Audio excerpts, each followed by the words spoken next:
কোনো ব্যাংক বন্ধ করা হবে না বলে জানিয়েছেন অর্থ উপদেষ্টা সালেহ উদ্দিন আহমেদ।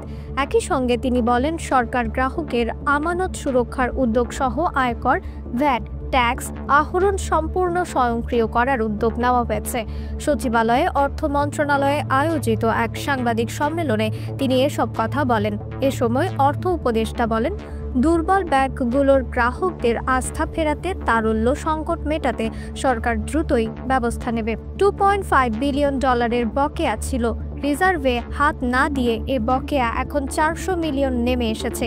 তিনি বলেন, ব্যাংক পুঁজি বাজার সহ আর্থিক খাতে ব্যাপক অনিয়ম, দুর্নীতি হয়েছে, সেগুলো সংশোধন করার চেষ্টা করছি। তবে কয়েকটি ব্যাংকের অবস্থা খারাপ হলেও ইসলামী ব্যাংক ঘুরে দাঁড়ানোর পথে। পুঁজি বাজারে ক্ষুদ্র বিনিয়োগকারীদের কিভাবে ক্ষতিপূরণ দেওয়া যায়, সরকারের বিবেচনায় সেই বিষয়টি রয়েছে।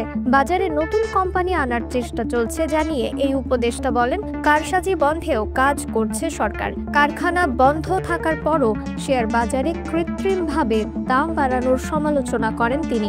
বীমা কোম্পানির অনেকের বিরুদ্ধে অভিযোগ আছে জানিয়ে অর্থ উপদেষ্টা বলেন, মাথায় হাতুড়ি মেরে চট করে রাতারাতি বীমা খাতকে ঠিক করা যাবে না, তবে আন্তর্জাতিক মানদণ্ড মেনে কাজ করার তাগিদ দেওয়া হচ্ছে।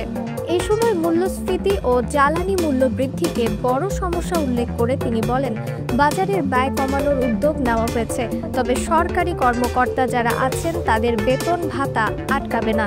এডিপিতে কোনো প্রকল্প অপ্রয়োজনীয় এবং রাজনৈতিক বিবেচনায় দেওয়া হয়েছে।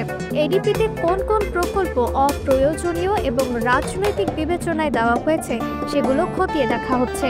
অন্তর্বর্তী সরকার এমন সংস্কার করে যাবে যাতে পরবর্তীতে যে কেউ টাকা চুরি, পাচার ও ব্যাংকের টাকা তছরূপ করতেও ভয় পাবে, যোগ করেন ডক্টর সালাহ উদ্দিন আহমেদ।